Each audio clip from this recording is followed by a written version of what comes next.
I spent a lot of time this past week thinking about the history of sexual abuse of minors in the Catholic Church and the cover-up by bishops and even popes over the years. I spent a lot of time thinking about it this past week, but I've also spent quite a bit of time over the last 17 years thinking about this. It's been 17 years since the Boston Globe first broke the story of the sexual abuse allegations in the Archdiocese of Boston. 17 years since those allegations, but decades before that the abuse was actually happening. So here we are, almost a century after this abuse started, and the Pope finally brings together about 200 cardinals and other religious leaders to talk about what we can do on a global level to make sure that the church is a safe place for our children. The different news stories are talking about the policy changes, and there's rhetoric discussing on whether this is going to be enough, and whether why did it take so long, and is this zero tolerance? Why isn't the church learning from its lessons? And all of these are great questions. But what about the people who are at the heart of the abuse crisis? Those people who are actually abused by priests and other people people of authority in the Catholic Church. What's happening in their hearts and their minds as these stories continue to open up old wounds? Is there anything in scriptures that can offer a word of healing to these people? As I prayed this week, I looked through the scriptures. I tried to focus on the resurrection stories. We need to find healing. We need to find new life. We are a resurrection people. So what kind of hope and resurrection can we give to people who have been abused by priests in the Catholic Church? Well, it's a bit trite to actually just pull one verse and say, okay, here is your Easter message. So that's not sufficient. As I continued to pray, though, I came upon the book of Lamentations. And I wonder if the book of Lamentations can be kind of a gift to people who have experienced who have felt as though God has abandoned them and felt as though the church has abandoned them.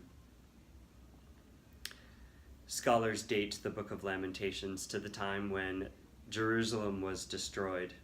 It talks about daughter Zion, and daughter Zion cries out for the destruction of the land.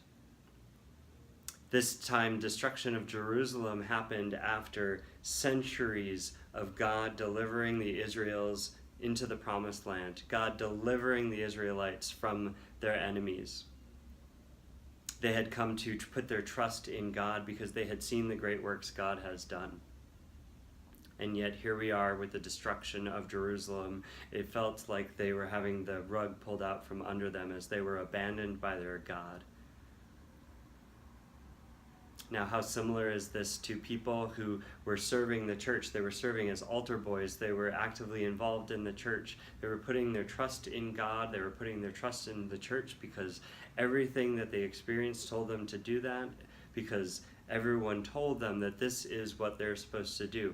Be a good person, go to church, and listen to what Father says. And yet the rug was pulled out from under them as they were victims of abuse. Jerusalem was destroyed, and their lives were destroyed in many ways. And so what do we find in the book of Lamentations that helps daughter Zion emerge from the destruction of Jerusalem? Well, it's not a clean resurrection story. It's not just some quick message of healing. No, daughter Zion, though, she finds an opportunity to lament. She finds an opportunity to grieve. She finds words to cry out. She also finds words of anger to cry out to God directly. She's allowed to grieve. She's allowed to be angry. She's allowed to feel. And even when she can't feel, even when she can't put anything into words, she steps back, and the strange man comes in and speaks on her behalf, cries out to God for her. And I think maybe this is something that we can offer the victims of abuse. We can give them words, we can give them space and words to grieve.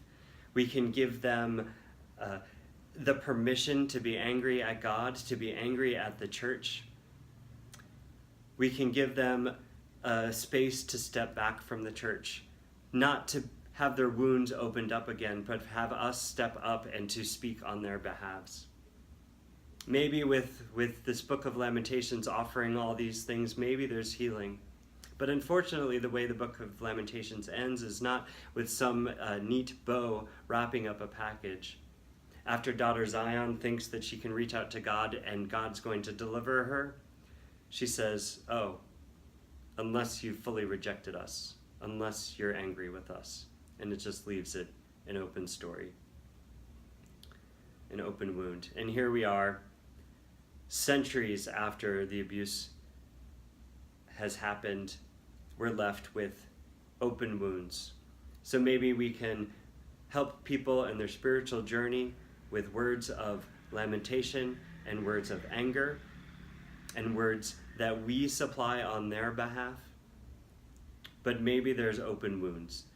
And so I pray that we can at least honor these people's stories, and hopefully one day they will find the healing that they need. Amen.